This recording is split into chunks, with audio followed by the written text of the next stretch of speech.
Assalamualaikum warahmatullahi wabarakatuh. Selamat siang menjelang sore teman-teman. Kembali lagi bersama saya Bang Sanjaya. Kali ini kita akan membahas tentang EGRP pada Cisco Packet Tracer.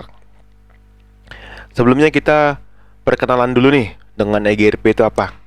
Oke, EGRP itulah sebuah singkatan yang kepanjangannya adalah Enhanced Interior Gateway Routing Protocol. Pengertiannya, EGRP adalah protokol perutaan vektor jarak jauh yang digunakan pada jaringan komputer untuk mengotomatisasi keputusan konfigurasi perutaan. Di sini kita mempunyai contoh dari topologinya teman-teman ya. Jadi tugasnya EGRP di sini adalah untuk meruntuhkan vektor jarak jauh. Contohnya dari router 1 ke router 2. Kita anggapnya ini 1 dan 2 ini memiliki jarak ya cukup jauh. Nah, jadi tugas EGRP itu adalah untuk meruntuhkannya. Dan EGRP ini dirancang oleh Cisco System dan hanya tersedia di router system. Jadi tidak tersedia di sistem yang lainnya atau aplikasi yang lainnya. Oke. Kita langsung buka saja studi kasusnya, adapun topologinya. Saya mempunyai topologi, kebetulan ini dari kampus saya ya. Dan topologi ini sudah diatur sedemikian rupa. Oke. Contohnya sudah diatur untuk IP address-nya dan hostname-nya. Hostname, fastnet ataupun serialnya sudah diatur. Oke, kita masuk ke modul ya. Masuk ke modul. Modul ini dibuat oleh Putu Haryadi dari STMIK Bumi Gora Utara. Dan kita langsung saja ke perintah A. Kali ini kita akan membahas bagaimana cara mengkonfigurasi EGRP di router R1. Oke. Kita langsung saja ikuti langkah-langkah yang pertama. Yang pertama kita akan mengklik router R1 pada logical workspace dari Cisco Packet Tracer. Maka akan tampil kotak dialog properties dari R1. Apa itu logical workspace? Logical workspace itu adalah kanvasnya teman-teman, dimana kalian akan membuat topologi dan akan mau modifikasi istilahnya ya, router, switch, ataupun PC, ataupun yang lainnya. Nah, ini yang dimaksud dengan logical workspace. Kotak dialog itu adalah saat kalian mengklik router, switch, ataupun PC-nya. Seperti ini. Sekarang kita akan mengklik router R1. Jadi R1 itu hanyalah nama teman-temannya. Kalian bebas menamakan router kalian apa. Kalau di kami itu routernya namanya R1. Kita klik aja routernya. Nah, yang dimasuk dengan kotak dialog adalah ini. Jadi ini fungsinya untuk menginput sebuah perintah ataupun memunculkan sebuah informasi. Tadi perintah yang sudah diinputkan. Oke, kita kembali kepada modulnya. Tekan enter pada tab CLI untuk mengakses CLI dari router. Tekan enter, kembali ke Cisco. Kita tekan enter pada tab CLI. CLI itu adalah command line interface. Ini dimana kalian akan menginputkan sebuah perintah ya. Kita klik saja langsung di tulisan belakang akhir, klik enter. Kalian juga bisa sih menginputkan sebuah perintah di physical ataupun di config ini, tapi untuk di realnya itu memakai CLI ataupun command prompt. Kita klik enter pada akhir dari sebuah kalimat di CLI. Nah, di sini kita sudah akan masuk ke user mode dan disuruh memasukkan password. Kita buka modulnya. Selanjutnya Anda akan diminta masukkan password konsol yaitu Cisco dan tekan enter, maka akan tampil prompt user mode dari router. Kembali ke kotak dialog. Yang perlu diingat teman-teman bahwa Di sini saat kalian memasukkan password di apa namanya? The user itu tidak kelihatan ya passwordnya, tulisannya, dan saat kalian kelamaan memasukkan password itu akan time out expired. Kita ulang lagi, cukup dengan klik enter aja untuk mengulang masukkan passwordnya. Nah, aku contohkan ya, aku ngetik nih. Nah, itu tidak kelihatan tuh passwordnya seperti apa. Itu salah satu keanehan dari Cisco ya. Misalnya nih, aku ketik ngawak, ada ngawur-ngawur, klik enter. Nah, passwordnya salah. Kita disuruh masukkan password ulang. Jadi, ketik aja langsung passwordnya apa. Tadi passwordnya kan Cisco tuh teman-teman ya. Kita klik aja, ketik aja langsung CISCO, tekan enter. Bisa kan? Jadi yang bisa melihat tulisan dari password yang kita ketikkan tuh hanya yang mempunyai indera keenam. Anjay. Enggak. Jadi emang itu keanehannya ya. Jadi saranku sih kalian perhatikan setiap huruf yang kalian ketik pada keyboard kalian. Dan jika itu passwordnya tidak menggunakan caps lock ataupun huruf besar, kalian pastikan dulu caps lock-nya mati ya pada keyboard kalian. Oke, kita sudah masuk ke user mode. Selanjutnya, kita akan berpindah dari user mode. Ingat, karena user mode itu adalah terdapat tanda lebih besar tangan ya, mungkin teman-teman ya. Aku kurang paham tanda apa, aku lupa ya. Setelah tulisan nama router, kebetulan nama router kita di sini adalah R1 ya. Jadi ada tanda lebih besar lebih besar dari ya setelah tulisan router R1 atau nama routernya. Kita klik saja tadi apa? Enable. Ya, enable. Langsung kita ketikkan saja. Kemudian klik enter. Maka kita juga disuruh masukkan passwordnya. Password sama seperti tadi ya. Kita suruh masukkan password saat akan pindah ke mode privilege. Kita lihat passwordnya di sini apa? Tampil prompt password. Masukkan password privilege mode yaitu San Fran dan tekan enter maka akan tampil prompt privilege mode. Oke. Kita akan tekan enter teman-teman. Tekan masukkan passwordnya. Ingat, jadi passwordnya itu saat kita ketikkan tidak kelihatan. Jadi perhatikan setiap ketikan kalian. SAN FRAN, klik enter. Oke. Sekarang kita sudah masuk ke privilege mode atau mode privilege. Tandanya apa? Tandanya itu terdapat tanda pagar setelah nama router. Ya, jadi ini tanda pagar setelah tulisan R1 ya atau nama routernya. Oke, kita kembali ke modul.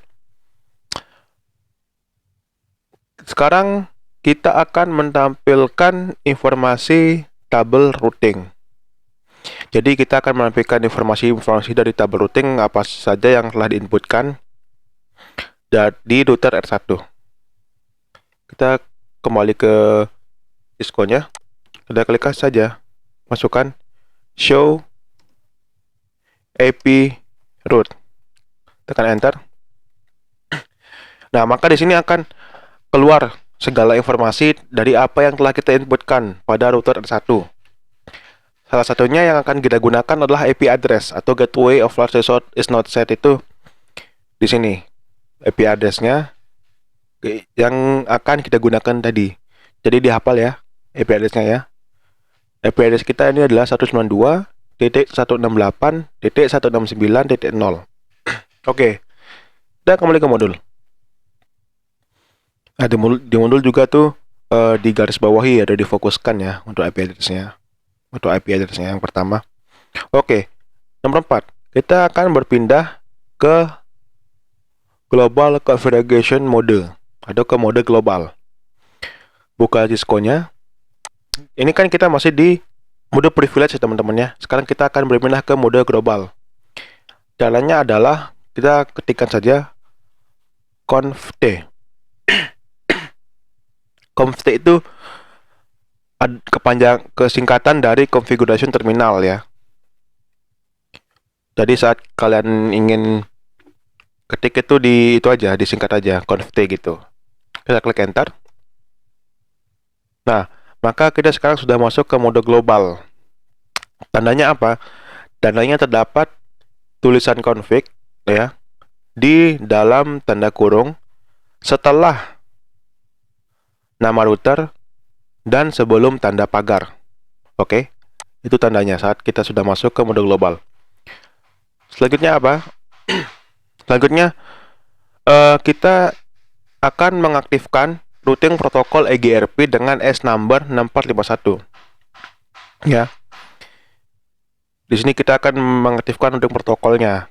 Oke, kita klik saja router EGRP, router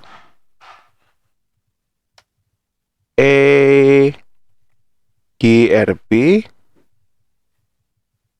6451 2.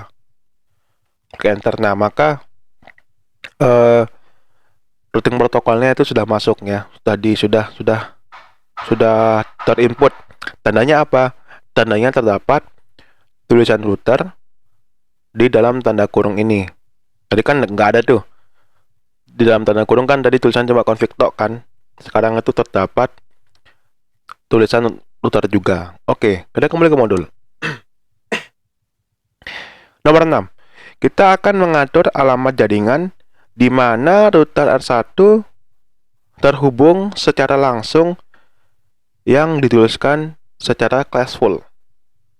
Jadi kita sekarang akan mengatur alamat jaringan di mana router kita yang namanya R1 itu bisa terhubung secara langsung yang dituliskan secara classful.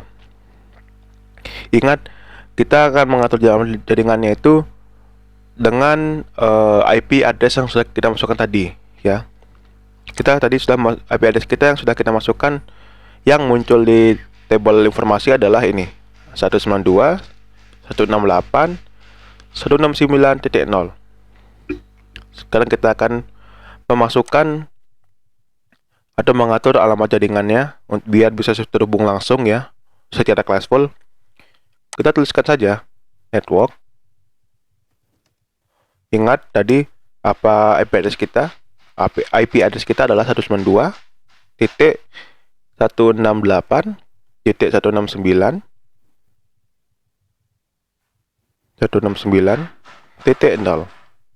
Klik enter. Nah, maka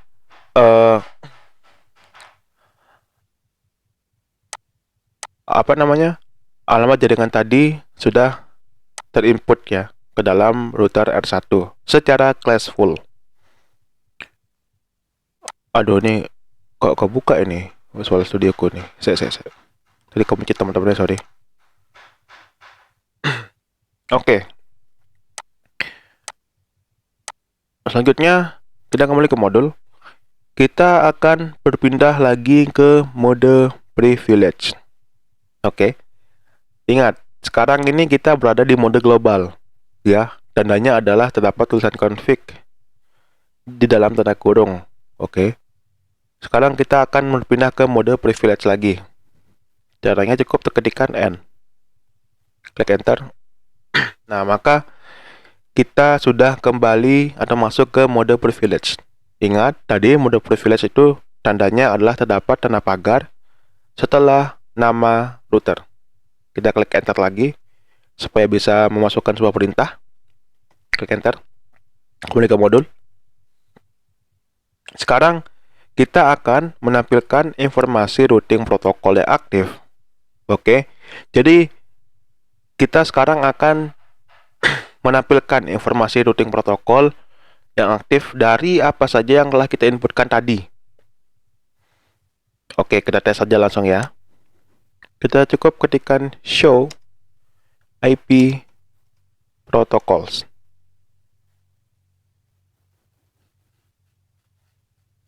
Protocols, ingat pakai S. Karena dalam dunia jaringan dan program itu bila terdapat kesalahan titik ataupun tanda baca ataupun kalimat angka, itu akan salah semuanya ya. Jadi di sini kita membutuhkan ketelitian kita. Oke, klik enter. Nah, maka di sini akan tampil apa saja yang telah kita inputkan ya, atau informasi routing apa saja yang telah kita inputkan. Contohnya, yang pertama, sebelumnya pada topologi ini saya telah menginputkan S number EGRP-nya, yaitu 65535. Setelah kita rubah tadi, S number EGRP-nya itu berubah jadi 64512. Selanjutnya, kita telah tadi mengatur alamat jaringan supaya bisa terhubung langsung secara classful. Oke. Nah, kita bisa lihat di sini routing for network-nya atau alamat jaringan supaya terhubung secara classful itu adalah 192, 168, 169. Nah, disinilah kelebihan dari EGRP. Dia bisa menghubungkan secara classful pada setiap router. Kita buka modulnya kembali. Berdasarkan output dari perintah tersebut dapat diperoleh beberapa informasi, yaitu sebagai berikut. Yang pertama, EGRP menggunakan S number 64512. Ini 64512 S numbernya. Yang kedua, EGRP menggunakan metric K value. Nah, apa itu K value? K value itu adalah nilai K pada komponen-komponen di EGRP ya. Contohnya, di dalam EGRP itu terdapat 5 jenis nilai K. Yang pertama itu K1 bandwidth, yang kedua K2 load, yang ketiga delay, yang keempat reliability, dan yang kelima MTU. Apa itu MTU? MTU adalah maximum transfer unit. Jadi berapa jumlah maksimum unit yang bisa ditransfer, kurang lebih kayak gitu. K value default yang aktif dengan nilai 1 adalah K1 bandwidth dan K3. Jadi yang memiliki nilai 1 itu adalah K1 dan K3. Bisa kita lihat di tabel routingnya. Tuh, K1 dan K3 ya. Atau K3 bandwidth dengan 1, K3 delay sama dengan 1. Dan sebaliknya, nilai K value bernilai 0 berarti tidak aktif. Ingat, yang aktif itu hanyalah K1 dan K3 ya, yang memiliki nilai. Untuk K2, K4, dan K5 itu nilainya 0. Berarti dia tidak aktif ya, ataupun tidak memiliki nilai. Oke. Sekian dari saya teman-teman. Oh ya, ini udah ke save otomatis ya. Tuh. Untuk yang kita inputkan tadi, karena sudah muncul di tabel informasi atau information table-nya. Oke, sekian dari saya teman-teman untuk pembahasan konfigurasi router menggunakan EGRP pada kali ini. Kita akan kembali lagi dengan pembahasan yang masih masuk ke dalam dunia Cisco lainnya. Terima kasih telah menonton. Semoga ilmu saya bermanfaat, dan saya di sini membuat video ya hanya untuk menyalurkan ilmu saya masih sedikit ya, karena saya juga masih mahasiswa, masih belajar. Dan juga saya ingin menyimpan ilmu saya ya, supaya tidak lupa gitu, menyimpan di via video ini. Sekian, wassalamualaikum warahmatullahi wabarakatuh. Selamat sore.